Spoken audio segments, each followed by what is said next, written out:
Hi, it's Leia here from the Center of Key. In today's video, I want to share with you some tips around getting a good night's sleep. Now, this is one of my top 10 well-being tips, and getting good sleep is really important so that we can feel refreshed and rejuvenated the next day. But how many of us actually have the optimum conditions for sleep? A lot of us have, minds racing, sore muscles, aching joints, pain, whatever it is, it's keeping us awake at night. So obviously there's a whole lot of things we can do to try and improve our sleep just through general well-being practices. But I want to share today just some really basic tips that I find helpful in a more general sense, rather than looking at specific conditions in this short video. So the first thing to do is to prepare yourself for going to bed. Rather than leaving it till really late at night, it's 10 o'clock and it's like, oh, now I've got to start my bedtime routine.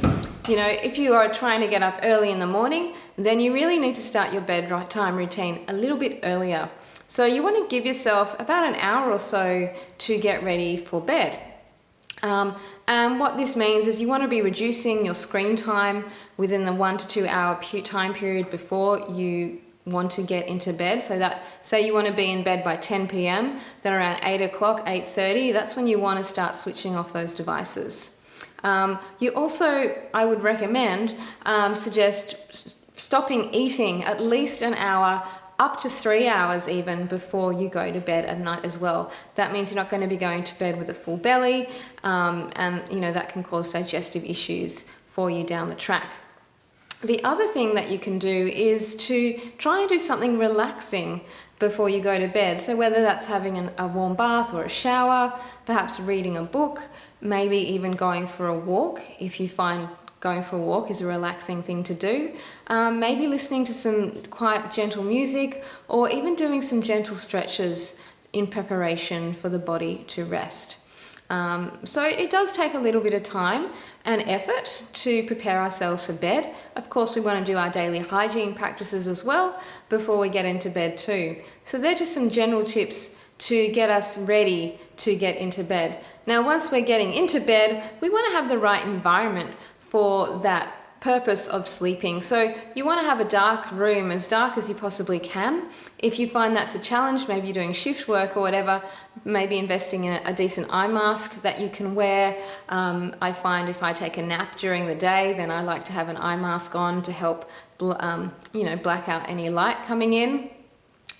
You also want your room or your bedding to be cooler, or the space to be cooler than it is hot. The body will relax and start falling into sleep in a cooler environment. If it's too hot, we all know what it's like on a hot summer's day, and it's still hot at nighttime, and it's practically impossible to get comfortable and go to sleep. So the body likes a cooler environment when it comes to sleeping at nighttime. And also thinking about any noise that you might be exposed to. There can be situations where you're sharing a bed with someone and perhaps they're snoring, and then obviously I would recommend you look at some ways to help support them, what they can do to support themselves with any health issues relating to breathing at nighttime. That's a whole other video to talk about that. And also making sure you have a good pillow. I've been using a pillow made from with filling of buckwheat husks, and I find this is a really great pillow. I've been using it for years. It molds to my head shape. It also keeps my head cooler at nighttime. But there's lots of different pillows out there, so make sure you invest in a good pillow that's going to do the job for you. Now, a lot of us struggle to actually fall asleep for various reasons, and sometimes we wake up in the middle of the night and can't get back to sleep. So what I would recommend, if that is something that's happening for you, is obviously try and work out what's causing that.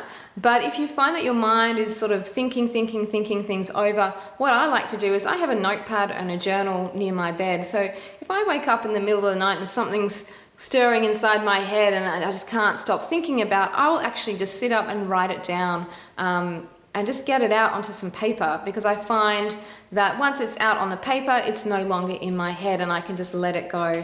I find sometimes, for a long time, I would just leave it in my head, wake up in the morning eventually, and then I'd forgotten what it was, and sometimes I want to remember those thoughts in the middle of the night. Maybe it's something I've been stewing over and thinking, and that process of writing down actually helps me process it, and if I need to refer back to it the next day, I've got it on the paper and I can look at it. So they're my top tips for the moment to do with sleep. I hope something in this is useful to you. If you have any other tips that you find useful, please share them in the comments under this video. I'd love to know what works for you. And if you have any problems relating to sleep that you'd like some advice or some help with, then please also leave a comment or send me a message by email or private message, and I'd love to hear from you and maybe even help you deal with those issues. All right, thank you so much for watching, and I wish you a great day.